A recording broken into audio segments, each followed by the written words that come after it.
Today, I'm leading the show with a conversation on the human rights situation in the country, and I have an eminent Nigerian lawyer and public intellectual who is the executive secretary of the National Human Rights Commission.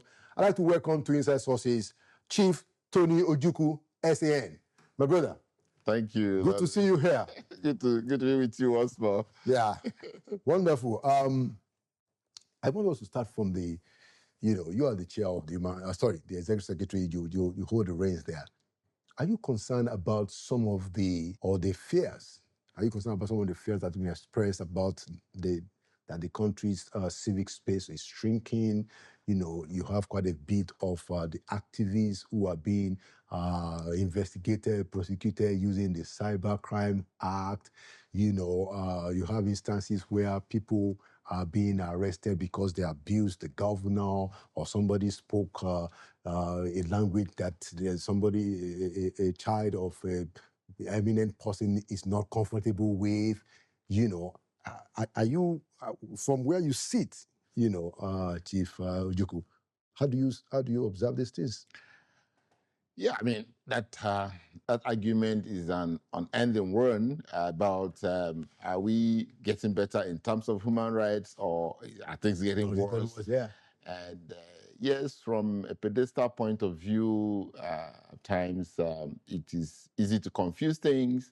But for me, I try to look at these issues from the past. Let's not forget our past, because yes, I know every human being wants to keep on improving the state of life. You're as good as your last byline we say in the newsroom. And once you cross a state of life, you forget the past. Yeah. What is our history? We've had a very long period of military rule, and don't forget, during those days, even the fundamental human rights part of the Constitution was suspended. Yeah. So there was even no space not to talk of shrinking. Exactly. True that. Although we fought them. Of course. So life is one of struggle. Yeah. Just like what is happening now, I see it as a one of struggle.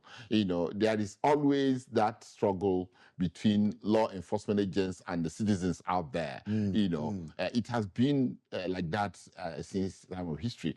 So what I would even say, that the new situation is that, yes, there is the pushback for the shrinking space, which is also part of our liberty. You didn't have that in the past. Your space was shrunk and you couldn't do anything about it. But right now, there's the pushback. As much as the law enforcement agents would want you not to exercise your rights, people fight back now. The individual can get lawyers to go to court. Even the civil society, members of the society can also even make comments and say, but this is wrong, this is not right. True. So you can see that in history, there is always that attempt. Look at even America. Can you believe that in America today, there is that effort to even shrink the space? I told my friends in the US, I said, you guys have to come and learn how to from Nigeria. So for me, it's not the best, but the instrument to fight back is there, and we are utilizing it effectively. People are not keeping their mouth shut. The courts are busy. People are also exercising their right to fight back, even though that attempt to shrink the space is there. You cannot have a space where nobody tries to shrink it. But the proper thing is that as much as those who want to shrink the space are working on their own, you are also having a pushback. So I think there's equal. like what Wole Soyinka did when he did a song that I love my country, I know go. He pushed me, I push him. But I want to follow up that. So in the position where you sit, do you try to advise, especially the law enforcement agencies, about some of the more the better conduct of this kind of stuff? Do you try to, and I'm not asking you to make any decision, but in a general sense? Yeah, of course. Of course, we are right there monitoring. We monitor the situation. We monitor the situation. You can see our human rights dashboard every month, where we try to, have summary, a glance, because in this our country, we easily forget. You know, so many things happen that if you don't take record, by next week, there are new challenges that make you forget what happened last week. Yeah. So what we do is from time to time, we issue advisories to law enforcement agents on how to, so that they don't forget, on how to comport themselves. Don't forget, we are not working in silos. We are working in a milieu, in the international community where there are certain standards we need to keep. And that is the wisdom in setting up places like Human Rights Commission. Right, because I think, a few days ago, you actually gave a report for the dashboard in May. Yes. And I think you are, reporting that hundreds of thousands of human rights violations. Can you speak a little bit about, so what kind of violations are we talking about, and what is it that your agency gets to do to correct some of those things? Now, you see, the dashboard. So first of all, give us the number of, of the amount of complaints in May.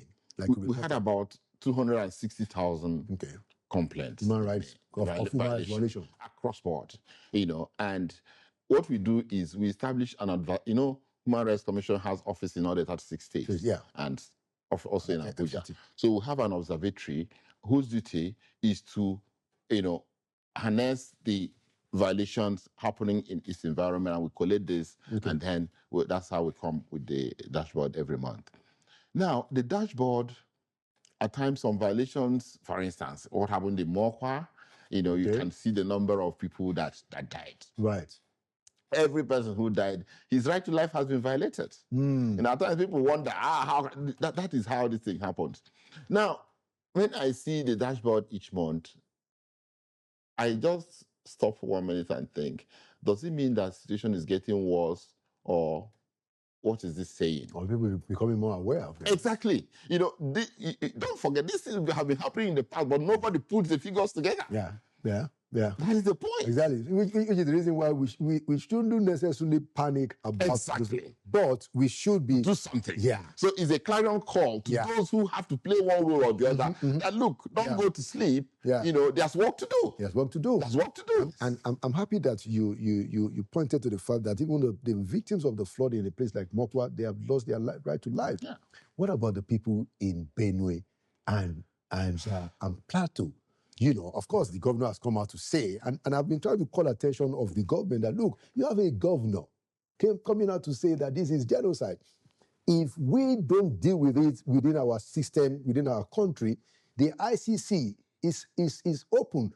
And one of the things that we try to do, when we are in government, is to try to sort this problem so that if anybody takes it to ICC, we can say we are dealing with it.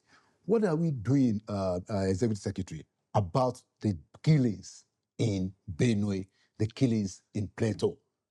Honestly, my brother, I don't know where to put the blame, but one thing is very clear: we need to work harder to deal with that situation, because we have not been able to deal with it. Too many killings. And the danger there is, if things go on like this, probably the ICC will come in. Yeah, that's my fear too. And when a governor has come out to say something like this, I think that also makes it important to have strong institutions, like National Human Rights Commission, which is our own institution. National Human Rights Commission should be empowered, for instance, to go and do the investigations.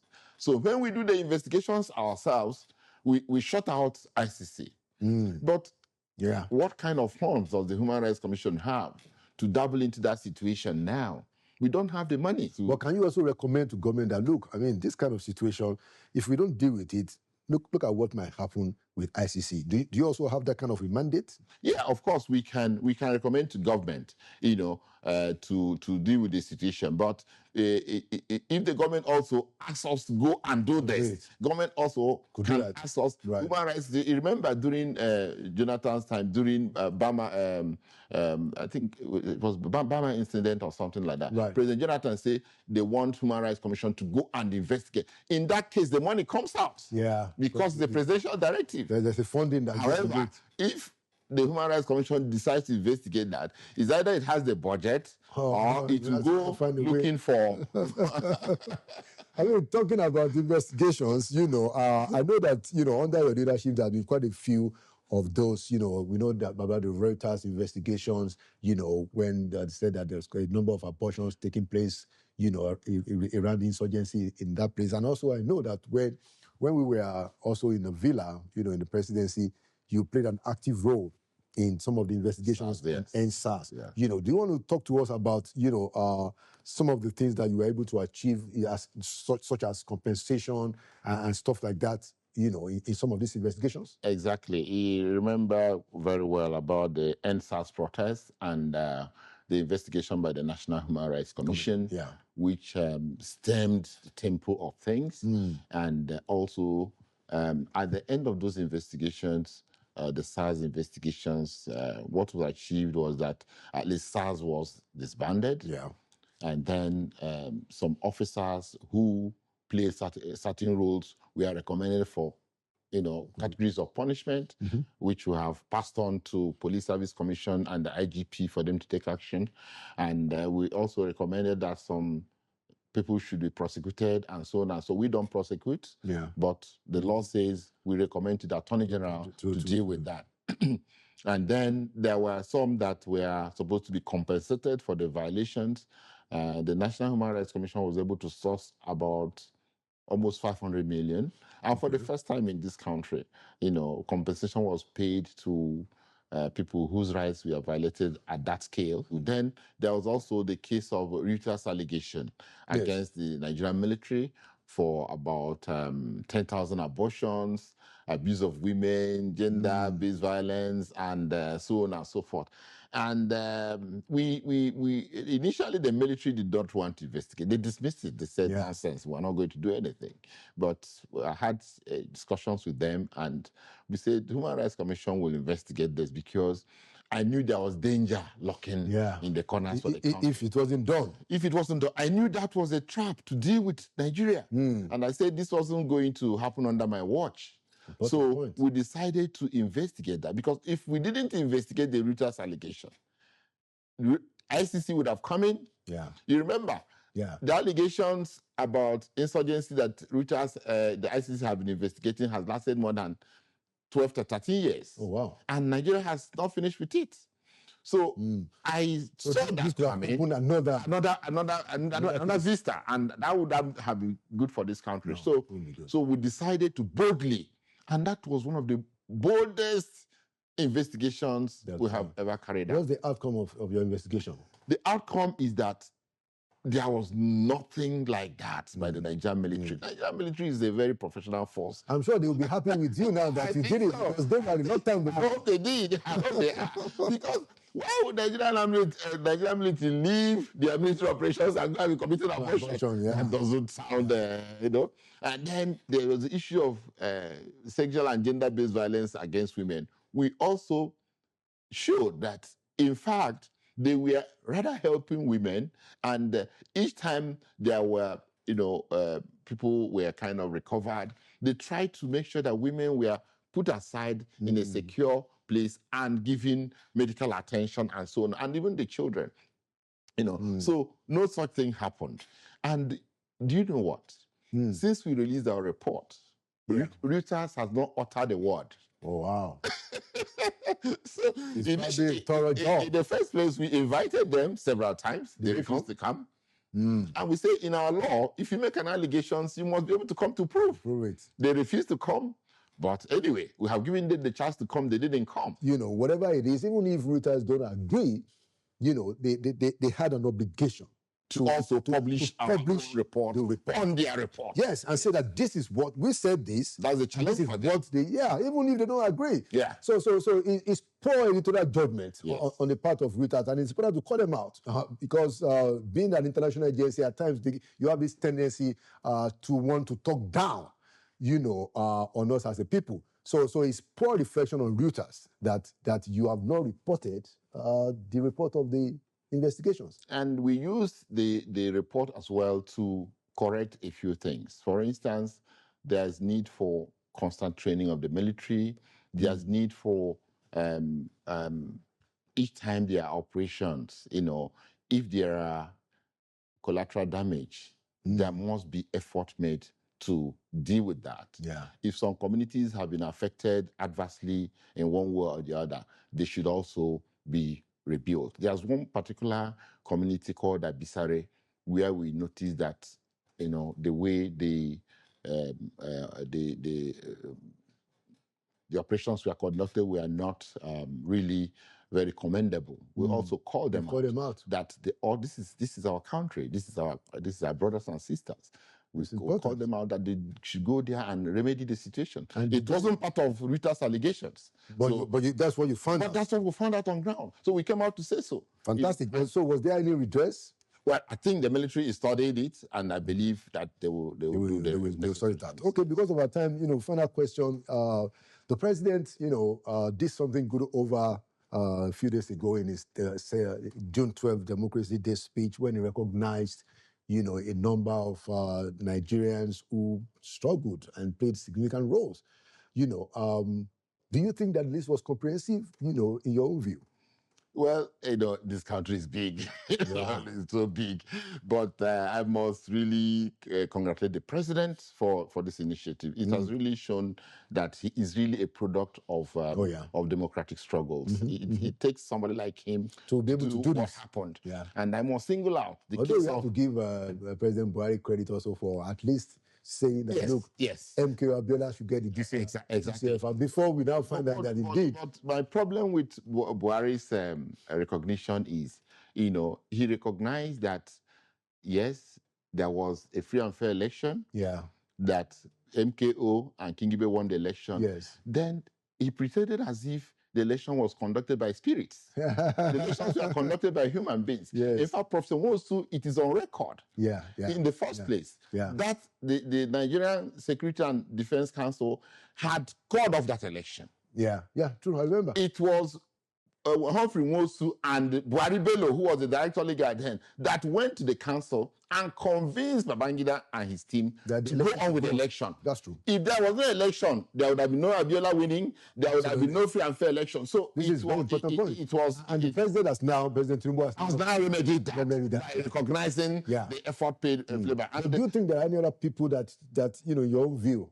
Yeah, people like Buhari Bello, who even, like, look, we found that... Who is a civil servant? He's a civil servant. You know, Buhari Bello took that annulment to court. He filed an action in court on behalf of the commission.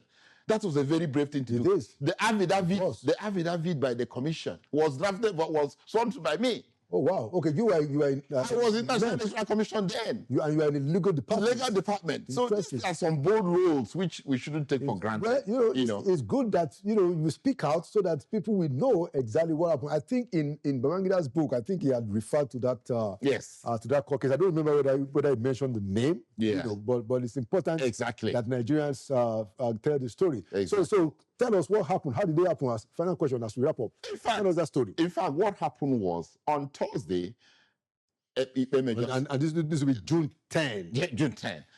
Justice Meme. Yeah, June 10. Yeah. We're in her court up to about 9:30 in the night when he, you know, made the ruling. Made the ruling in favor of Association of Better Nigeria, ABN, you know, and by then all the officers of the commission had gone to the states. The national commissioners were no longer in Abuja. Ahead of the election on Saturday. It was only Humphrey Nwosu who was still in Abuja with Buhari Bello and myself. So the next day, the National Defense and Security Council was having the last meeting, which was now June 11. Which was June 11. And Friday. And they didn't invite Humphrey Nwosu to that meeting. Surprisingly, Humphrey Nwosu learned about the meeting and broke into the meeting. In fact, the security at the Villa Gate allowed him because he was a familiar face. He was normally coming. That was how he got into that meeting with Buhari Bello, you know. But then the Attorney General had told them, Bambo had told them that they shouldn't worry, that nothing was going to happen, just to divert them. Yeah. But when they got into the meeting, luckily, Babangida was able to give Humphrey opportunity to speak to them. Humphrey told them, look, Your Excellency, already all the material, because what they did was to postpone the election a little bit. Right. He said this wasn't going to be the right solution. All the sensitive electoral materials had already gone to the states. And what was the guarantee that they would still be, safe? The ballot papers were already in the central bank of all the states. Yeah. And that international community was already here. Monitors, international monitor observers were already in the country. So somehow he convinced Babangida and Bio. He says, okay, gentlemen, I think we should go on with this election. Where were you then?